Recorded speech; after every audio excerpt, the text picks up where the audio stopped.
एक चीज बार बार आप लोग कहते हैं, हमारे पक्ष के लोग हो या उस साइड के पक्ष के लोग हो या जो सदन से बाहर है, वो एक वक्तव्य देते रहते हैं। मैं उसको सुधारना चाहता हूं। ये कहते हैं कि हमारा देश में लैंड बैंक जो है वक्फ बोर्ड के पास 3rd लार्जेस्ट है। पहला रेलवे, इंडियन रेलवे, फिर इंडियन आर्मी मतलब इंडियन डिफेंस का, और फिर कहता है वक्फ बोर्ड के पास जमीन है। मैं उसको सुधारना चाहता हूं।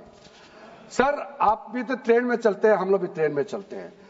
हजारों किलोमीटर ट्रेन का पटरी लगा हुआ है, स्टेशन बना हुआ है। वो ट्रेन का पटरी लगा हुआ है, वो रेलवे का प्रॉपर्टी थोड़ी है, ये तो देश का प्रॉपर्टी है। हम लोग सब चलते हैं उसमें। इसको आप कैसे लगा सकते हैं कि रेलवे के पास इतना है, वक्फ बोर्ड के पास इतना है? वो देश का प्रॉपर्टी है। हमारा डिफेंस के पास कहता है कि 2nd लार्जेस्ट है। डिफेंस के पास जो भी लैंड है, जहां ट्रेनिंग करता है, जहां वो रहता है, या बॉर्डर एरिया में जितना डिफेंस लैंड है, वो देश का रक्षा के लिए है। उसको आप कैसे वक्फ प्रॉपर्टी के साथ आप तुलना कर सकते हैं?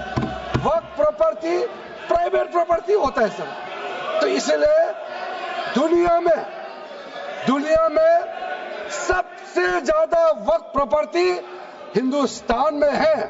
8 साल तक आप सरकार में रहे हैं, हमारे देश में मुसलमान इतना गरीब क्यों है? जब दुनिया का सबसे ज्यादा वक्फ प्रॉपर्टी हमारा देश में है, तो हमारे गरीब मुसलमानों का पढ़ाई के लिए, मेडिकल ट्रीटमेंट के लिए, स्किलिंग के लिए, इनकम जनरेशन के लिए क्यों काम नहीं हुआ आज तक? बताइए।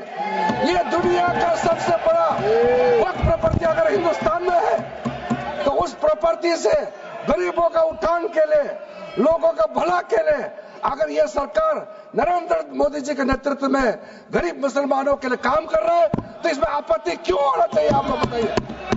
इसलिए सर, इसको धर्म जाति से बाहर उतर करके सबको सीधा अपना दिल से पूछ करके आप सोच के देखिए कि आप जो लोग आज इस बिल को विरोध कर रहे हैं, आज 1 साल 2 साल नहीं, सदियों तक हमारा देश उसको याद रखेगा कौन इस बिल को समर्थन कर रहा है, कौन इस बिल को विरोध कर रहा है।